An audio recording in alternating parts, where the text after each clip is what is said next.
Welcome back viewers. Break के बाद दोबारा हम आपकी खिदमत में हाजिर हुए हैं। ब्रेक से पहले अगर आपको थोड़ा सा बताते चलें तो हम जो है फ़खर ज़मान के ऊपर बात कर रहे थे। एक अहम पिलर है, पाकिस्तान की सर्विसेज दी हुई हैं और अच्छे प्लेयर रहे हैं, इम्पैक्ट प्लेयर रहे हैं, मैच विनिंग प्लेयर रहे हैं। उनको ड्रॉप करना आपने फैसला करना है कि उनको ड्रॉप करना ठीक था या गलत फैसला है, और क्या उनकी वापसी टीम में हो सकती है, ये भी आपने बताना है हमें। और अगर बात करें, हमने ऑस्ट्रेलिया टूर के हवाले से भी बात करते हैं मजीद, अब इस पर बात करते हैं। हमारे साथ नए गेस्ट जो है मौजूद है, उस्मान सिद्दीकी साहब हमारे साथ मौजूद, साबिक क्रिकेटर हैं, इनको वेलकम कहते हैं शो में। Sir very warm welcome in the show. जी बहुत शुक्रिया अली, अस्सलाम वालेकुम। वालेकुम सलाम। सर आप सबसे पहले ये बताइएगा कि आपको पता है कि पाकिस्तान टीम में से फ़खर ज़मान एक इम्पैक्ट प्लेयर हैं और फ़खर ज़मान की परफॉर्मेंसेज भी आपको पता है मैच विनिंग प्लेयर हैं और इनको पाकिस्तान टीम से जो ड्रॉप कर दिया गया, मोस्ट प्रोबेबली ट्वीट का इशू बनाया गया, जो ट्वीट उन्होंने किया था बाबर के हक में, तो पीसीबी ने जो है इनको बरतरफ कर दिया। सेंट्रल कॉन्ट्रैक्ट से भी जो है उनको निकाल दिया, एग्जिट पाथ दे दिया, सेंट्रल कॉन्ट्रैक्ट में भी शामिल नहीं किया गया और जो है उनको पाकिस्तान टीम से भी ड्रॉप किया गया। आपको पता है कि आम खिलाड़ी थे, इम्पैक्ट प्लेयर है, तो आप क्या समझते हैं कि हो सकता था, वाज इट पॉसिबल कि पीसीबी बैठ के बात कर लेता, उनसे 2-3 मैचेस की पाबंदी लगा देता, लेकिन सेंट्रल कॉन्ट्रैक्ट से निकालना तो नहीं बनता था इतने बड़े प्लेयर को? बिल्कुल सही है अली, आप सही कह रहे हैं। मैं जब पिछले लास्ट आपसे इंटरव्यू में मेरी बात हुई थी तो मैंने कहा था ठीक है, जो उसने किया है बिल्कुल गलत किया है, इस तरह उसे बिल्कुल नहीं करना चाहिए था। उसको अपनी गेम रखनी चाहिए, अपने मामलात रखने चाहिए, अपनी प्रैक्टिस पे तवज्जो देनी चाहिए, अपनी बैटिंग पे फील्डिंग पे तवज्जो देनी चाहिए। उसे इस तरह किसी का जो है ना वो मोड़ा नहीं बनना चाहिए या किसी की मकसद वो बाबर का, ठीक है बाबर को तो मैं हर वक्त आपके सामने जब भी गुफ्तगू रहती है मैं उसे दुनिया का सबसे बड़ा प्लेयर मानता हूँ, लेकिन ये है कि इतनी सख्त कड़ी सजा उसको नहीं देनी चाहिए थी। वो बहुत अच्छा बैट्समैन है, ऑस्ट्रेलिया का टूर है, फास्ट विकेटें हैं, तो मकसद है कि मैं समझता हूँ कि अगर पाकिस्तान को अगर सही जनवर के बाद अगर कोई लेफ्ट बैट्समैन मिला था तो फखर के शक्ल में मिला था, तो मैं नहीं समझता, मैं इसको बिल्कुल मुखालफत करूंगा पीसीबी को, यानी मैं ये उनका फैसला बिल्कुल गलत है, दुरुस्त नहीं है। इतनी सख्त सजा इतने बड़े प्लेयर को नहीं देनी चाहिए थी, उसको जरूर खिलाना चाहिए था। और अभी भी अगर कोई रास्ता बनता है, क्योंकि अक्सर ऐसा होता था, मैं पुराने माजी की अगर बात करूं तो पाकिस्तान के अंदर ऐसे प्लेयर होते थे जो मकसद टीम में पहले उनको शामिल किया जाता था लेकिन किसी वजह से उन्हें ड्रॉप कर दिया जाता था, और लेकिन जब वो टूर पे टीम चली जाती थी और वो जरूरत महसूस करते थे तो दोबारा बुला लेते थे उनको उस जगह पे, मुकाम पे, जहां भी टीम दौरे पे गई होती थी। तो मैं समझता हूँ कि ये बिल्कुल नहीं होना चाहिए था, उसको खिलाना चाहिए था और आकिब जावेद को चाहिए कि इस पर नजरसानी करे और उसको खिलाए। अगर काइंड ऑफ आकिब जावेद ने भी बेवफाई कर दी फ़खर ज़मान के साथ। फ़खर ज़मान बस part of still part of Lahore calendars. Aqib Javed जो है डायरेक्टर भी हैं लाहौर कैलेंडर्स के और हेड कोच भी रहे हैं। अब तो उन्होंने खैर उससे रेजिग्नेशन दे दिया क्योंकि पाकिस्तान टीम की सिलेक्शन कमेटी को वो देख रहे हैं, लेकिन एक लंबी जर्नी 8-9 साल उनकी लाहौर कैलेंडर्स के साथ रही है और उसके अलावा जो फ़खर ज़मान के साथ जो है उनकी बॉन्डिंग भी बड़ी अच्छी थी। तो आकिब जावेद ने उनको ड्रॉप कर दिया, ये कुछ समझ नहीं आती बात। बिल्कुल, मैं तो उन्हें कहूंगा आकिब जावेद को कि वो इस पे जरूर हर तरह से नजरसानी करे, और अगर इतनी मकसद है कि इतना ज्यादा जो ना वो गम गुस्सा किसी अच्छे प्लेयर के लिए बेहतर नहीं है, उसको समझा देते, आप बड़े थे आप उसको समझा देते, और वो मुझे उम्मीद है जितना मेच्योर है, पुराना क्रिकेटर है, समझ भी जाता। लेकिन आकिब जावेद से बस यही कहूंगा, अजहर को कहूंगा, आकिब को कहूंगा और जितने भी कोचेज हैं, सिलेक्टर हैं, कप्तान है, और बड़ी देखे मैं मेरा ख्याल है कोई 20 दफा आपका सवाल होता था रिजवान के बारे में और 20 दफा मेरा यही जवाब होता था कि उनको कप्तान बनाना चाहिए, और वो चले अल्हम्दुलिल्लाह कप्तान बन गए। हो सकता है कुछ हमारी भी आवाज आपके जरिए कहीं ना कहीं पहुंच गई हो। इसी तरह ही कोई एक जब एक मुहरकात होते हैं, तसलसल जोड़ा जाता है और एक प्लेयर के मुतालिक एक कैंपेन चल रही होती है, और उसमें मकसद है कि हम भी बार बार, मैं भी बार बार आपसे सलमान के बारे में कहता था, रिजवान के बारे में सॉरी, कि उन्हें कप्तान होना चाहिए, तो अब अल्हम्दुलिल्लाह वो कप्तान भी है, और कप्तान को भी इस चीज पे सोचना चाहिए। कप्तान को पता होता है कि कौन सा प्लेयर परफॉर्म कर रहा है और किसको नहीं खिलाना, किसको खिलाना है। तो मैं समझता हूँ कि कप्तान को इस वक्त बैठ के कोई जिक्र करना चाहिए, तस्करा करना चाहिए और उनको टीम में शामिल करना चाहिए। अच्छा, आप मुझे कुछ स्टोरी इस तरह लग रही है, क्योंकि अगर फ़खर की बात करें, क्योंकि आकिब जावेद शायद फ़खर को ड्रॉप ना करते, क्योंकि Fakhar is one of favourite player of Aqib Javed, उनकी गुड बुक्स में आते हैं। मेरा ख्याल ये ऊपर से हुक्म आया है, चेयरमैन साहब ने हुक्म दिया है कि फ़खर को ड्रॉप किया जाए। चेयरमैन साहब को तो अली बे का क्रिकेट का नहीं पता। चेयरमैन साहब तो बस आके कुर्सी पे बैठ जाते हैं। अच्छा। कभी कुर्सी से इधर अपने आप को हिला लेते हैं, कभी उधर हिला लेते हैं। 19-20 का भी उन्हें क्रिकेट का नहीं पता। बस यही हमारे पाकिस्तान का अलमिया, यही फुकदान है कि जो यानी नाअहल लोग होते हैं, जिनको कोई पता नहीं होता, उन्हें उस कुर्सियों पे सौंप दिया जाता है। और इसी तरह बेड़ा गर्क मुल्क का भी होता है, क्रिकेट का भी होता है। कोई क्रिकेटर होता है जो पीसीबी का चेयरमैन होता है, चलो वो करता तो कुछ समझ में आता कि यार हो सकता कोई ऐसे मामला तो होंगे। तो ये तो यानी 3 में न 13 में है, तो मैं तो किसी भी यानी मोहसिन नकवी जैसे या और दीगर जितने को पुराने आया, नजम सेठी जैसे, भट्ट जैसे, मैं तो इनको किसी में लिखता ही नहीं। इनको होना चाहिए अपने मुकाम पे, अपने ओहदों पे, जो ये सहाफत करके है वहां होना चाहिए, इन्हें क्रिकेट बोर्ड में नहीं होना चाहिए। अब आगे चलते हैं। पाकिस्तान ने कुछ नए चेहरे इंट्रोड्यूस करवाए हैं, जिस तरह सुफियान मुकीम है, इरफात मिनहास है, जहांदाद खान है, फैसल अकरम है, ओडीआई में कामरान गुलाम को शामिल किया गया है। तो कुछ नए चेहरे पाकिस्तान ने जो है मुतारिफ करवाने जा रहा है पाकिस्तान। और ऑस्ट्रेलिया में भी जिम्बाब्वे की स्टोरी अलग है, उसको बाद में डिस्कस करेंगे। लेकिन फर्स्ट ऑफ ऑल पाकिस्तान की असाइनमेंट जो है ऑस्ट्रेलिया सीरीज है, तो उसमें नए चेहरे जो है सामने आएंगे। इस दफा नए चेहरे हमें खेलते हुए नजर आएंगे। तो आप क्या समझते हैं कि एक अच्छा स्टेप है कि अब नए नौजवानों को मौका दिया जाएगा? बिल्कुल बेहतरीन स्टेप है। उसकी देखें अभी 2 टेस्ट की जो आपकी साजिद का और नुमान अली का, अभी आज से तकरीबन मेरा ख्याल है 6 महीने पहले, साल पहले इनका तस्वुर भी नहीं था। लेकिन हम नुमान अली को नौजवान नहीं कह सकते। चले मकसद परफॉर्म तो किया ना। मकसद है कि टीम को, मैं तो कहता हूँ बेसिक चीज होती है परफॉर्मेंस। आप देखें ना माजी में जावेद मियांदाद या इमरान खान या वसीम अकरम जैसे प्लेयर जिन्होंने वर्ल्ड कप पाकिस्तान को दिया है, तो वो 40-45 साल की उम्र के उस हिस्से में थे। तो इमरान हो गया, जावेद मियांदाद हो गए, तो यानी रमीज हो गया, तो ये तो 35+ थे। लेकिन टीम जीती, वर्ल्ड कप जीती पूरी दुनिया में। आज तक वही पाकिस्तान का एक वर्ल्ड कप हमारे पास आया। उसके बाद उससे कई बेहतर टीमें आई, कई बेहतर यंग टैलेंट आया, लेकिन हम बदकिस्मती से किसी भी उसके बाद वर्ल्ड कप पाकिस्तान में नहीं ला सके। यूनुस खान की कप्तानी में T20 का आया। मैं कह रहा हूँ कि मैं उसी तरफ आ रहा था कि यंग लड़के हों या ऐसे हो जो परफॉर्म करें, परफॉर्मेंस दे। हमारा मकसद है जीत, पाकिस्तान का जीतेगा। अब देखे ना, जीते हैं तो सर फखर से बुलंद हुआ है, ठीक है ना। और मकसद है कि वो एक तसलसल जो बना हुआ था कि 5.5 साल 6 साल 2005 के बाद ही वो होम सीरीज जीती जा रही है। तो बेसिक तो चीज है जीत, वो चाहे जिस रंग में भी है, चाहे यंग टैलेंट है, चाहे कोई एजिड है। हमें ये फोकस होना चाहिए कि पाकिस्तान को जीत मिले। जीत मिलेगी तो पाकिस्तान का नाम रोशन होगा। और जहां तक रहेगी नए टैलेंट की, बिल्कुल आना चाहिए, खिलाना चाहिए, आजमाना चाहिए, दिखाना चाहिए। और यानी जो अगर वो परफॉर्म करते हैं तो पाकिस्तान के लिए खुशाइन बात है।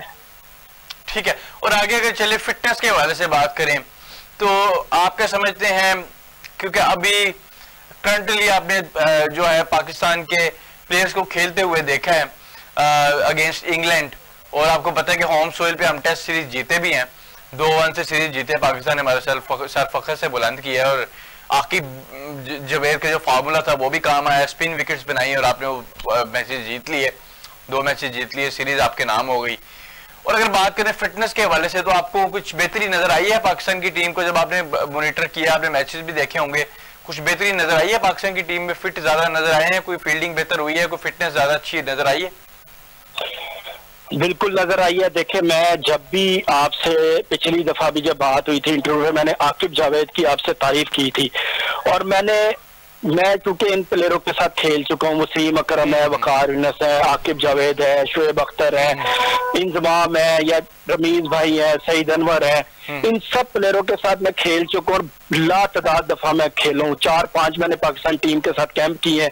बदकिस्मती से जब मैं यानी सिलेक्शन मेरी हुई थी जिम्बाब्वे के लिए, लेकिन उस वक्त मुझे टीम से में नहीं रखा गया। कुछ उसमें कुछ सियासी मामला कुछ आ गए थे। कुछ इमरान खान साहब क्योंकि मेरे उस्ताद थे, वो मुझे गाइड करते थे, 2-3 दफा मेरे लिए ग्राउंड में भी आए। तो मकसद ये है कि आकिब जो है ना, वो मैंने जब देखता था ना, वो बहुत हार्ड वर्किंग करता था। वकार और आकिब खास तौर पे, ये 2 नाम जो ना मैं लूंगा। इमरान भाई तो खैर उनकी तो मिसाल ही नहीं ना कोई दुनिया में मिलती, लेकिन ये है कि आकिब के अंदर, आकिब बहुत मैच्योर है। आकिब को मैंने बहुत करीब से देखा हुआ है। आकिब बहुत मिच्योर है, बड़ा हार्ड वर्कर वो था, हार्ड एक्सरसाइज वो करता था, चाहे वो जिम में करता था या ग्राउंड में करता था, रनिंग, स्प्रिंट, एक्सरसाइज, डाइट का अपना बड़ा ख्याल रखता था। यानी जैसे माजी में हम कहते थे ना कि पाकिस्तान से हटके जैसे मार्शल की मिसालें दी जाती थी या डेविड गावर की दी जाती थी या आप क्या कहते हैं माइकल होल्डिंग की दी जाती थी, कि वो ट्रेनिंग के साथ अपनी खुराक और अपनी डाइट का बड़ा ख्याल रखते थे। इसी तरह आकिब जावेद को मैंने देखा है, वो हर तरह से मिच्योर है, यानी बॉलिंग में और फील्डिंग में और तमाम जो उसके अंदर एक कैटेगरीज पाई जाती है ना, जो एक मिच्योर इंसान के अंदर होनी चाहिए, जो एक उस्ताद के अंदर होनी चाहिए, टीचर के अंदर होनी चाहिए, तो मैं समझता हूँ कि मैं यही कहूंगा कि वो भी एक PhD है अपने अंदर और वो उसी के ये मुहरकात है। मैं इसलिए बार बार आपसे कहता हूँ कि टीम में ऐसे ही लोगों को मुसल्लत करना चाहिए, कोचेस को, कि जिनके पास एक्सपीरियंस हो, जो खेले हुए हो, जो यानी समझते हो, यानी उनके पास हर किस्म का एक्सपीरियंस हो कि मैंने बॉलर को किस तरह ग्रोथ देनी है, मैंने बैट्समैन को किस तरह इंप्रूव करना है, मैंने फील्डर को किस तरह इंप्रूव करना है, मैंने ग्राउंड में जो लड़के हैं उनको किस तरह इकट्ठा रखना है। तो ये सारी मेच्योरिटी जो ना आकिब के अंदर पाई जाती है। बस ये है कि अगर ये फखर को ड्रॉप किया उसमें थोड़ा सा मुझे जरूर भाम है, लेकिन मैं आकिब को यही मशवरा दूंगा, अगर मेरी आवाज उन तक पहुंच जाए तो आप जो ना हर सूरत आकिब को जो ना इग्नोर मत करें और उनको खिलाए। मेरा मशवरा यही है उनको। अच्छा, जिस तरह आखिरी सवाल अब ले लेते हैं, इंटरेस्टिंग क्वेश्चन आपसे करने लगा, जिस तरह आप माइकल होल्डिंग की बात कर रहे थे, वो वक्त कब आएगा कि हमारी टीम में भी कोई माइकल होल्डिंग पैदा हो, कोई वेव रिचर्ड पैदा हो, कोई इस तरह के बड़े नाम, कोई रिकी पॉन्टिंग पैदा हो, तो ये वक्त कब आएगा? बिल्कुल सही कह रहे हैं अली। देखें, ये आकिब जावेद टीम में आए हैं तो मैं यही तो आपसे कह रहा हूँ कि ये लोग थे जो माइकल होल्डिंग के वक्त में या डेनिस लिली के वक्त में खेला करते थे और इनका कंपटीशन उनके साथ हुआ करता था। तो ये हमारे जब ये आए हैं, इनको अपने मौका दे रहे हैं सिलेक्शन कमेटी में, मैनेजमेंट कमेटी में, तो मुझे उम्मीद है कि ये जरूर आपको माइकल होल्डिंग भी देंगे, वसीम अकरम भी देंगे, वकार भी देंगे, इमरान भी देंगे, क्योंकि ये खुद एक्सपीरियंस वाले हैं। तो अगर नॉन लोगों को आप लाएंगे तो वो फिर आप कोई तवक्को ना रखें कि वो 4 दिन प्लेयर आएगा, खेलेगा, अनफिट होगा, चला जाएगा, फिर टीम हार जाएगी तो मोराल डाउन होगा। तो मैं समझता हूँ कि ये जो है ना, इनकी हिकमत अमली बहुत अच्छी है क्रिकेट बोर्ड ने इस वक्त जो स्टेप लिया आकिब के लिए और दूसरे तीसरों के लिए, तो मैं समझता हूँ ये बड़ी खुशाइन बात है। अच्छा, एक चीज और पूछ लेते हैं, मौके से फायदा उठाते हैं। आमिर को जो है इस दफा प्लान्स में ही रखा गया, ODI में तो शायद वो प्लान्स में नहीं थे, लेकिन T20 में भी इस दफा प्लान्स में नहीं रखा गया आमिर को। और रिजवान ने बात की कि हम यंग प्लेयर्स को जो है देख रहे हैं, यंग प्लेयर्स का पूल बना रहे हैं और हम आगे का सोच रहे हैं, फ्यूचर का सोच रहे हैं। तो आप क्या समझते हैं कि आमिर को ड्रॉप कर दिया गया ना, अब ये basically last time world cup का तो हिस्सा थे, तो आमिर के साथ अब ना चलना ये ठीक फैसला है PCB का?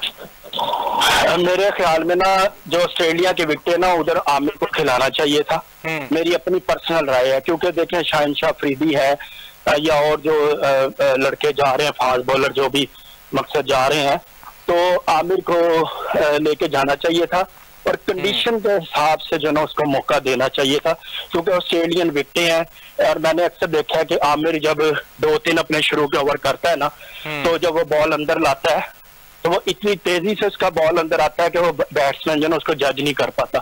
अगर आपको शुरू में वनडे में या क्या कहते हैं T20 में 1-2 भी ब्रेक थ्रू मिल जाए ना, तो वो बड़ा जबरदस्त, मैं समझता हूँ कि वो खुशाइन बात होती है। तो मेरी अपनी एक पर्सनल राय है कि अगर ले जाते तो बेहतर था। बाकी ये आकिब भाई को पता होगा और दूसरे तीसरों को पता होगा। तो लेकिन ये कि नेक तमन्ना यही है कि पाकिस्तान जीते, बस यही मेरी। और आखिर में ये बताइए कि क्या समझते हैं कि बाउंसी विकेट्स होंगी ऑस्ट्रेलिया की, पाकिस्तान के लिए एक बड़ा चैलेंज होगा ये ODI सीरीज? बिल्कुल, देखें ये अब जीते हैं तो जीत को इनको चाहिए बिल्कुल एक तसलसल अपना बरकरार रखें। तो टफ टीम है, बड़ा मैदान है, फास्ट विकेटें हैं, तो बड़ा रिजवान के लिए भी ये बहुत बड़ा इम्तहान है। तो बिल्कुल मैं तो ये समझता हूँ कि हर तरह से जो है ना उसको अपना परफॉर्मेंस को रखें और तसलसल जो जीत का बना है, खुशियां दी है आवाम को, इसी तरह ये तसलसल बेकरार रहे। और क्या स्ट्रेटजीज पाकिस्तान टीम को अपनानी होंगी इन टर्म्स ऑफ, अगर पाकिस्तान ने ODI सीरीज जीतनी है, अपने नाम करनी है, in front of Australia. Australia में अगर पाकिस्तान जीतना है तो क्या हिकमत अमली पाकिस्तान टीम को अपनानी पड़ेगी, क्या स्ट्रेटेजी पाकिस्तान टीम को अप्लाई करनी पड़ेगी? देखिए, जो आप ग्राउंड की रियलिटी को देखते हैं, विकेटों को देखते हैं, बैटिंग का देखना पड़ेगा कि किस विकेट के हिसाब से किस बैट्समैन को पहले भेजना है, किसको बाद में भेजना है। इसी तरह बॉलिंग का देखना पड़ेगा, स्पिनर पे फोकस होना है, फास्ट बॉलर पे होना है। ऑस्ट्रेलियन तो ज्यादातर फास्ट विकेट बनती है, तो स्ट्रेटेजी यही होगी। जाहिर है प्लेयरों को देखना पड़ेगा जो आप प्लेयर लेके जा रहे हैं और विकेटों के हिसाब से उनको वहां पे मौका देना पड़ना है। जब मेरा तो यही मशवरा होता है, देखें T20 हो या वनडे हो, आप कम से कम जो ओपनर बैट्समैन है ना, उनको 5-6 ओवर हर सूरत विकेट पे स्टे करना बहुत जरूरी होता है, क्योंकि जब विकेट पे वो स्टे करें, बॉल की कंडीशन भी चेंज हो जाती है, विकेट की कंडीशन भी चेंज हो जाती है, और बैट्समैनों को भी जो बॉल ना फिर भरपूर तरीके से नजर आ रहा होता है। बॉल जो मिले उसको मारें, जो बॉल ना मिले उस पर बिल्कुल रिस्क ना ले कि ये स्लिप में जा सकता है, विकेट कीपर के पास कैच जा सकता है या दायरे के अंदर वो कैच हो सकता है। आपकी यही स्ट्रेटेजी होनी चाहिए कि 5-6 ओवर जो ना विकेट के ऊपर स्टे करे। जब विकेट के ऊपर स्टे होता है बॉलिंग, क्योंकि ये इंग्लिश बॉलर जो ना, इनके लिए 4-5 ये ओवर जो है ना इनके, ये बहुत खतरनाक होते हैं। जो बॉल पुराना होता है ना, तो वो यानी ये गोरे जो है ना उसमें नाकाम होते हैं, और पाकिस्तानी जो है ना वो पुराने बॉल के माहिर बॉलर हैं। तो मैं ये समझता हूँ कि इनको यही हिकमत अमली अपनानी चाहिए, बॉलिंग के लिहाज से भी, बैटिंग के लिहाज से भी, कि कंडीशन को देखते हुए। रिजवान के ऊपर बहुत बड़ा इम्तहान है, पहला टूर और पहला यानी टफ दुनिया की नंबर 1 टीम के साथ टाकरा है। तो मैं समझता हूँ कि उसमें बहुत सोच विचार करके बहुत स्मूथली जो ना रिजवान को अपना किरदार अदा करना पड़ना है। बहुत शुक्रिया। हमारे साथ उस्मान सदीकी साहब जो है मौजूद थे, उन्होंने वैल्यूएबल एडिशन किया प्रोग्राम में। नाज़रीन, अगर हम बात करें पाकिस्तान टीम के हवाले से, तो Pakistan team has to play Australia series 4 नवंबर को खेलेंगे। पाकिस्तान टीम लैंड कर गई है मेलबर्न में, और पाकिस्तान टीम के जो 7 से 8 प्लेयर्स हैं, जिसमें बाबर आजम है, नसीम शाह हैं, शाहीन शाह अफरीदी हैं, ये प्लेयर्स जो है इस वक्त मेलबर्न में लैंड कर गए हैं। और पाकिस्तान टीम को हम उम्मीद करते हैं कि जितवाने में मदद करें। और पाकिस्तान अगर जिस तरीके से पाकिस्तान इंग्लैंड के खिलाफ शानदार कारकर्दगी का मुजाहरा किया, अगर पाकिस्तान इसी तरीके के साथ अगेंस्ट जो ऑस्ट्रेलिया के अगेंस्ट इस तरह की परफॉर्मेंसेस देता है, तो बड़ी बात होगी। और ऑस्ट्रेलिया में ऑस्ट्रेलिया को हराना तो आपको पता है बहुत बड़ी बात होती है। तो हम उम्मीद करते हैं कि पाकिस्तान टीम एक बेहतरीन परफॉर्मेंस दे और बेहतरीन रिजल्ट्स आएँ, और पाकिस्तान टीम जो है हमारा सारे एक बार फिर फ़ख्र से बुलंद करे। और जो नए टैलेंट पाकिस्तान में आया है, यूथ का टैलेंट, वो भी पाकिस्तान का सर बुलंद करें, सर फ़ख्र से बुलंद करें। और हम उम्मीद करते हैं कि पाकिस्तान टीम बेहतरीन परफॉर्मेंस देगा। और we wish our green team very good luck, very warm good luck.